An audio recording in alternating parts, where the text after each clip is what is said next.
Hello. Thank you for tuning in to the Invest North and Central Jersey Launch Conference. You're about to watch panel number 3, Changing Landscape, how the current economic climate is driving change in New Jersey's business makeup. Enjoy. Good morning, everybody. I realize we're the last panel that's keeping you from heading back to the office. So I've been told by Abby to take as long as I want. But now thank you to Abby and the Invest team for having me here today.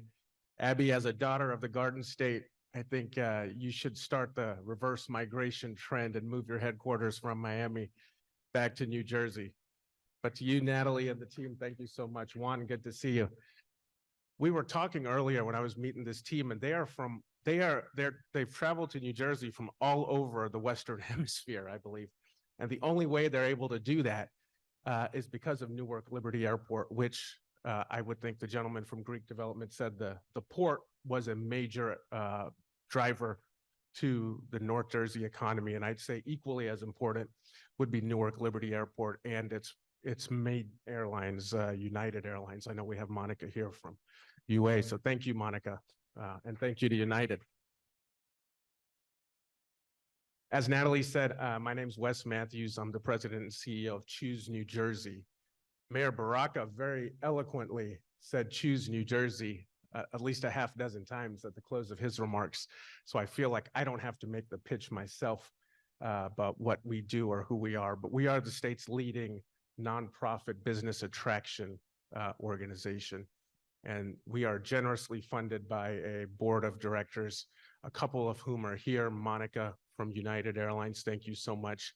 I think I saw Bob Bullard from Rowan University from South Jersey. Bob, thank you. And we have some of our partners from other counties like Sandy Castor from Middlesex, an incredible partner for us in our work. Geographic equity is really important to us. So while we're here celebrating the achievements of North and Central Jersey, what's happening down south is equally as exciting, I'd say. There's a lot of things, especially in the clean energy space, that are happening in the south. But I realize we are here in North Jersey to celebrate us and our achievements and our momentum today. Choose is headquartered in Newark. We'd like to think that we grow where we are planted in many ways, and we help contribute to some of this dynamism that we're seeing under Mayor Baraka's leadership. As you can imagine, I love talking about economic development for the state. I think we have a great story to tell. Under Governor Murphy's leadership over the last 6 years, we've seen a lot of momentum in several indicators in our economy. Some of you might have seen the recent news from CNBC ranking us as one of the most improved state economy in the United States. We had nowhere else to go, frankly. We were right at the bottom. I think we were ranked 47 or 48, and the governor often reminds us there's only 50 states in the union. But then to leapfrog over 20 spots to now be in the top 20 over the last few years, I mean, that guys, we should be patting ourselves on the back. There's a serious improvement there. I don't think any other state in recent memory has had that kind of jump. And what does that mean? That means responsible stewardship of the economy, good leadership at the state level, business leaders who are bought in and engaged in the state's growth trajectory, birthing new economic sectors like offshore wind, revitalizing old ones like film and digital media. People often forget when I'm around the nation or sometimes around the world, we tell people before there was Hollywood, there was Fort Lee, New Jersey, where the motion picture was invented. And now we have the nation's most aggressive film tax credit, and that's bringing some of this back to us. The mayor mentioned Lionsgate, Netflix in Monmouth County, establishing their East Coast hub.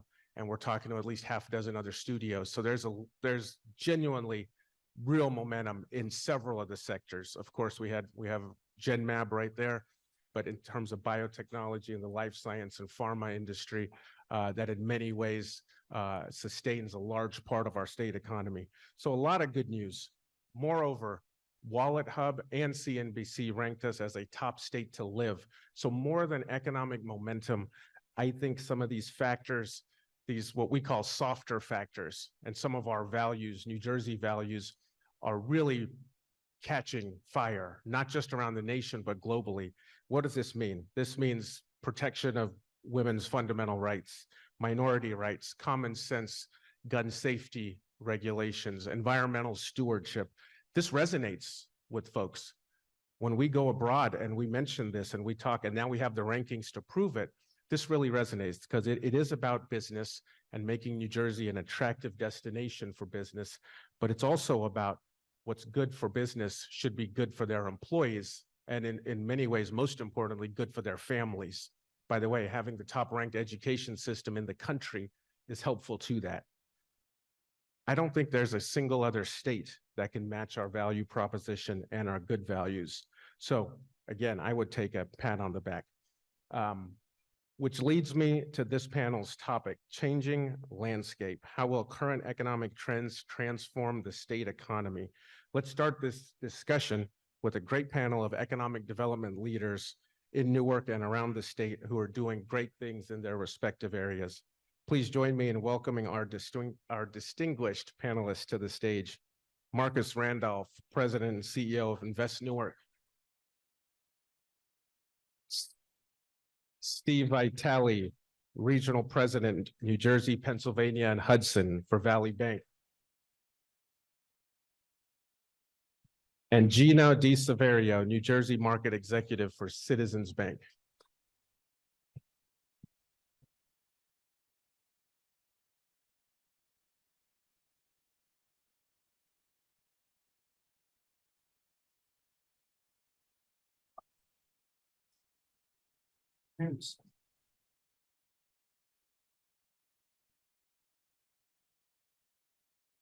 Those are snazzy shoes, Marcus. You noticed those The, too. the folks from Newark have serious sneaker game. I feel underdressed. That's right. All right, so let's start maybe Gino with you and working your way towards me. Just a brief introduction of yourself and the organization you represent. Sure. I'm Gino DiSeverio. I work for Citizens Bank. I'm the commercial bank in New Jersey market executive. I have 25 years in commercial lending experience and have been part of this market and watched it grow, just like you said, and I love it. Thank you. Marcus. Thank you. Good morning, everyone, and welcome to Newark. I'm so glad to have you here this morning. My name is Marcus Randolph, President and CEO of Invest Newark. We are the economic development organization for the city, and our mayor does give us lots of leeway on footwear. So I've had to boost my sneaker game in the last 15 months. Thank you. Hi, my name is Steve Vitale. I'm Regional President for Valley Bank. We are a $70 billion bank committed to servicing the communities in which we operate, of which New Jersey is our home state. So proud to be a New Jerseyan. Thanks. So let's just set the stage here with a question or two. The conversation in 2022 seemed to center around a recession. Now in 2023, while there are still some challenges, thoughts of a full-blown recession have eased. Gino, we'll start with you if you don't mind. What's changed and where do you and your firm see bright spots in the economy today?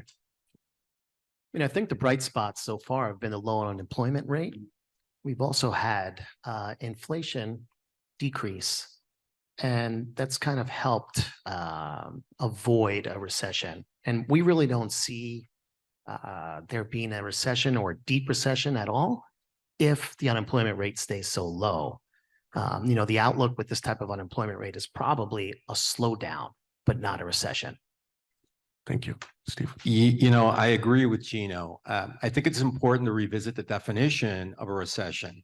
A recession is defined as 2 consecutive quarters of negative GDP, yet our consumer spending is robust. The Federal Reserve estimates that GDP grew at 2% the first quarter of 2023, 2.4% in the second quarter, coupled with what Gino said of 3.6% unemployment rate, inflation dropping to 3%, and frankly, the Fed posturing that there's a potential rate decrease in 2024. It's no wonder that consumers and the market are bullish on our economy.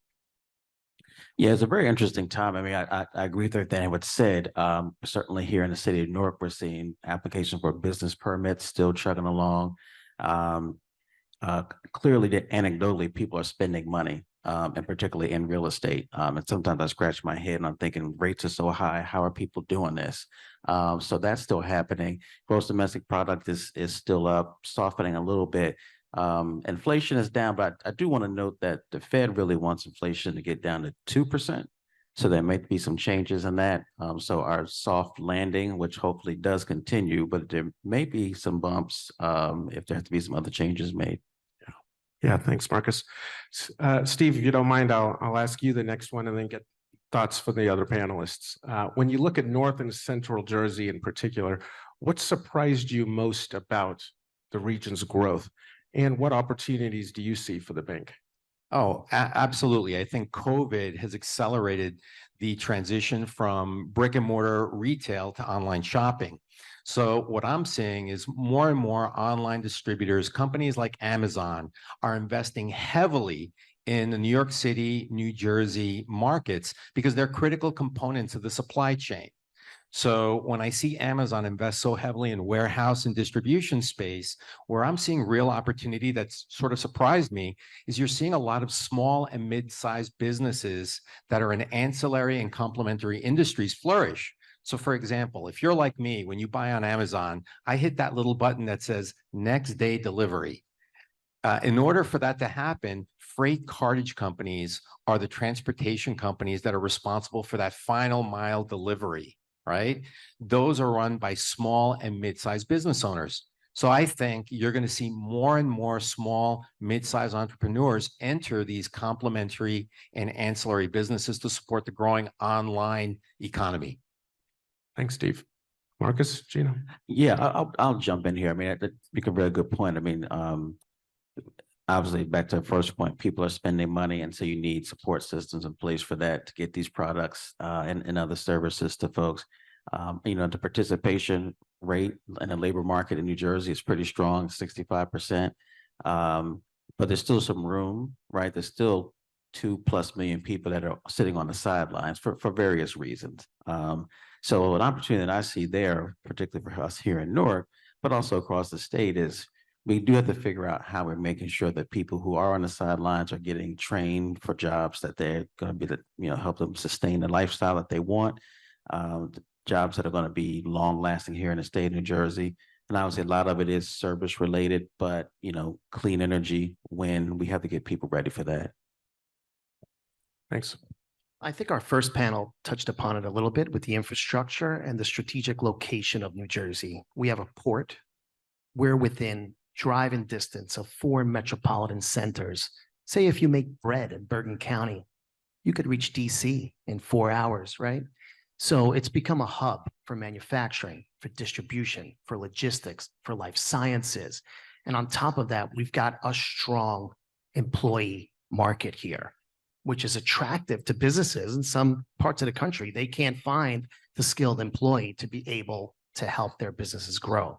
So I think we're just strategically positioned in a geographic area, and we're lucky, and New Jersey is just a great place for business to be. That's a great point. Gino, you might moonlight at Choose New Jersey. You're making our points for us.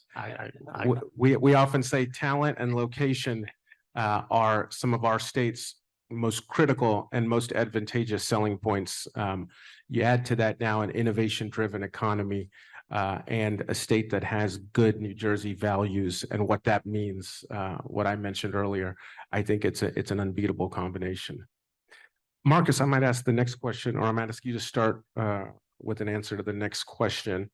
I spoke a little bit about economic momentum and some of the bets the state government has made in birthing new sectors like offshore wind and giving a shot in the arm in other sectors.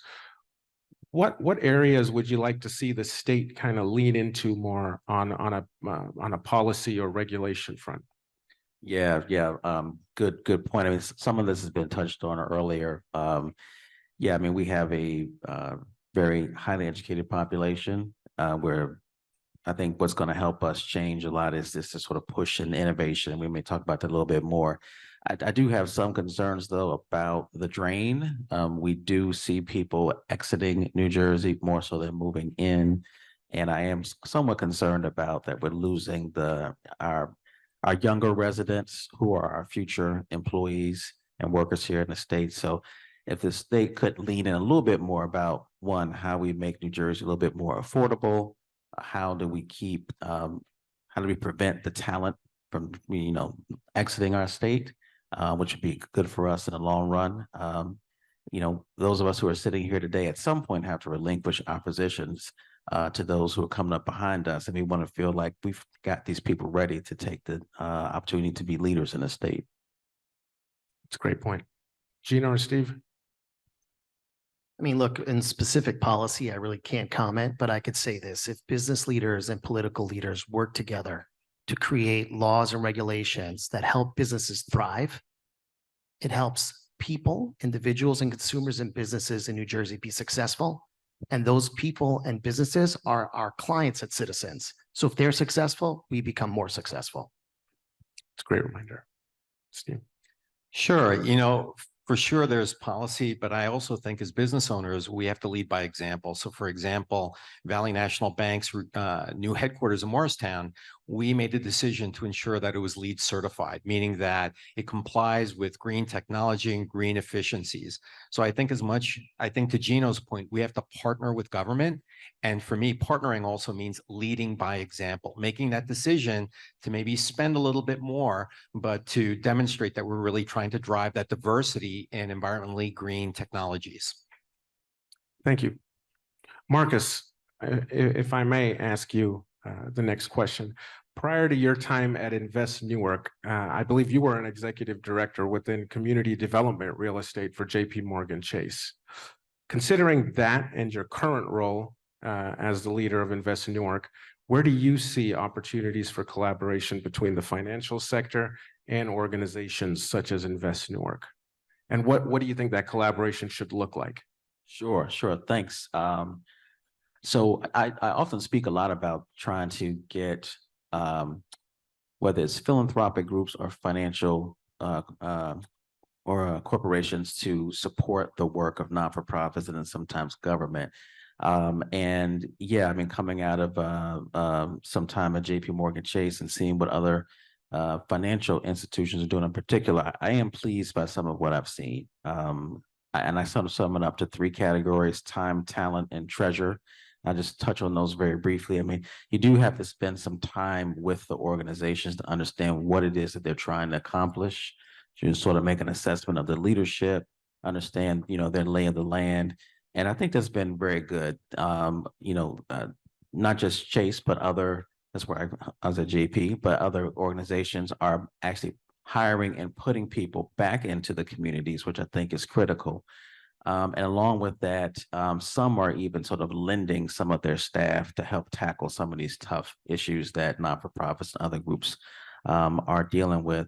I think it's easy to always just go to say, treasure the money. Just give us the money, right? Just give us money. We'll go out here. We'll make things happen. That's very easy to say that.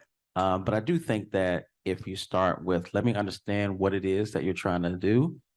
What kind of resources might there be? Maybe there's somebody, who wants to go to your organization for 6 months and help you deal with that. I think if those things happen, and then when we come around and ask for the money, that could be a little bit easier, because oftentimes accessing the dollars is so cumbersome and the follow-up takes so much time. And so for a particularly smaller organization, sometimes it's just a little bit much for them to do. Yeah, thanks. Steve, you're no stranger to Capital Analytics or Invest, I realize. In fact, you had an interview with them earlier. And in that interview, you discussed the strength of the financial sector. Considering the volatility of the last year, what factors should potential customers, investors, and partners evaluate when assessing a bank? Oh, absolutely. The regional banking crisis with the collapse of Silicon Valley Bank and Signature Bank for sure has caused a lot of business owners to be much more focused in ensuring that they're banking with an institution that's stable, where their deposits are safe, and where they have access to capital when they need it. So business owners more and more are asking the questions to ensure that their bank has a diversified loan and deposit portfolio. So for example, now I've become an expert at quoting these statistics about Valley. Our loan and deposit portfolio is highly diversified. We, on the loan side, will service the $1 million revenue entrepreneur and the $100 million plus corporation. From a deposit standpoint, we had 50 billion in deposits at the end of the first quarter. That consisted of 625,000 different commercial and residential clients with an average deposit account of $58,000. Average duration 10 years, and 75% of our deposits are FDIC insured. Why am I able to quote that? Because business owners want to know that their banks are safe, that there is no significant concentration that's going to put their money and their business at risk.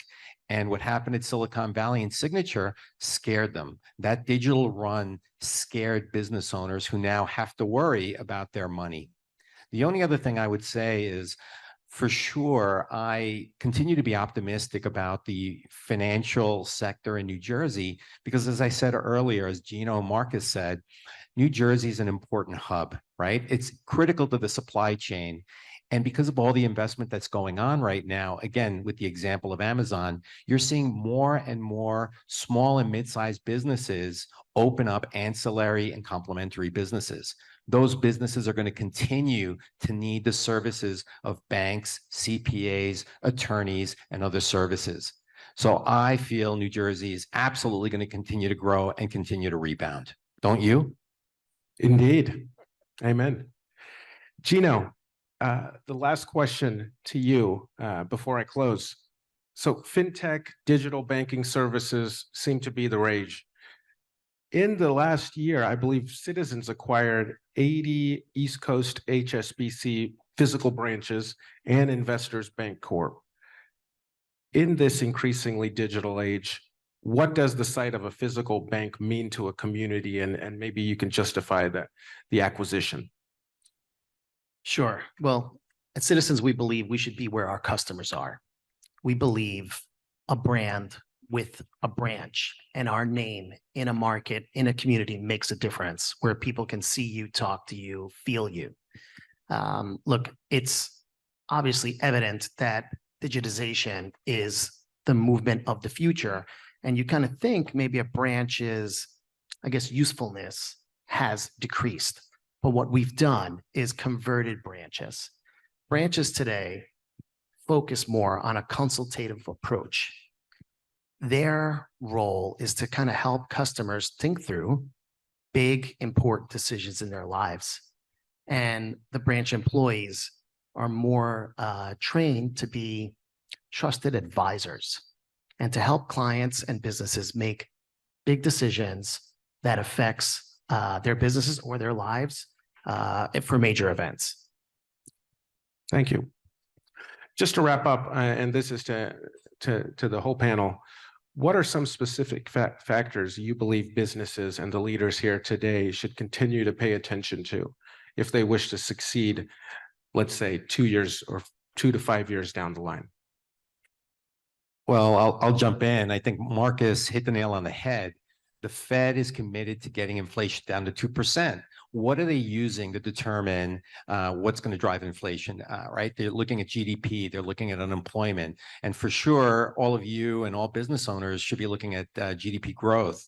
So I think it's really going to be important over the coming period, because the Fed is going to use those statistics to determine their monetary policy, right? And as business owners and professionals, we need to be prepared to be agile and pivot our strategy to, anticipate some of those potential changes. So for sure, I think, Gino and Marcus covered some of those key statistics. Yeah, I was just going to touch on the same thing about just being flexible or able to pivot. So, you sort of have to read the handwriting on the wall. But, when I was in business school, I heard a professor say, you got to look over the second set of hills, right? What's really coming your way? I think, obviously, COVID was something that no one saw coming. But, man, did we have to all pivot, right? And so I think we have to be ready when something else like that or another event that sort of disrupts business industry comes along. Yeah, and that leads into what I would have said is technology. It's coming so fast. It's changing so fast. The businesses that can adapt, become efficient, save time, save money using technology will be the ones that survive or more successful. Great, thank you. And thank you for your insights. Guys, I think we finished 60 seconds early, so thank you again.